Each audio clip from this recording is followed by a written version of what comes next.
you all. So now today, let us be a part of a solution or a problem. That you need to think about it. That's your food for thought. But yes, we always should be a part of a solution and not a part of a problem. You see, out of 99 plus 1 makes it a 100%. And out of 100% people, 99% of people just keep thinking about doing something.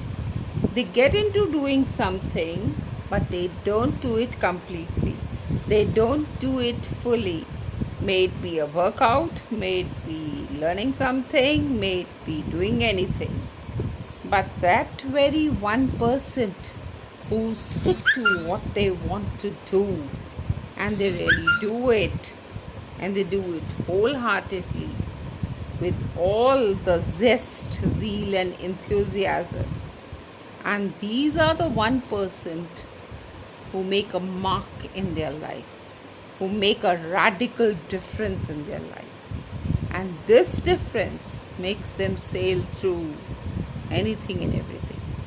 So it's you who has to decide that you want to be amongst those 99% people who never did anything in life, or who did something in life and gave up in between only, or you want to be that people, those people, that 1% of people who did whatever they did very wholeheartedly and then they succeeded in it.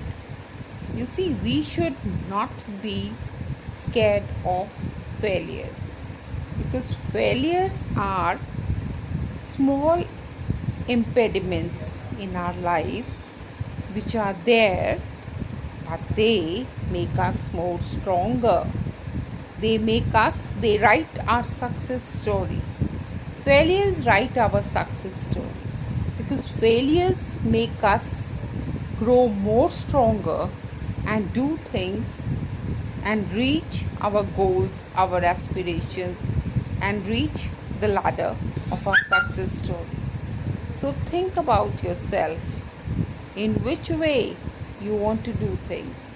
Do you want to learn English language wholeheartedly, or you just want to, just for the sake of it, because it's required and we should do it?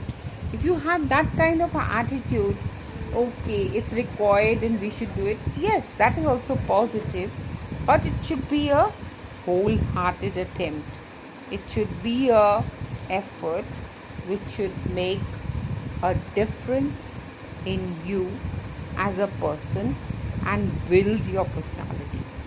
And let me tell you, English plays a very vital role in building your personality. And the sooner you realize that, the better it is for you. Just think it over, ponder over it. You see, it should be something that which comes very naturally to you.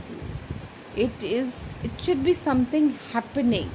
It should be something without any effort, effortless. You're able to do it. And how you're going to do it? Well, I'm not being repetitive again. I always say, master the 4 skills of English: reading, writing, listening, and speaking. And they have to peacefully coexist with each other. It cannot be you do one skill and you don't do the other. You have to follow a routine, you have to follow a set pattern, and then only you would be able to succeed. So all my very best to you for your success. That was the tip of the day for today. Thank you.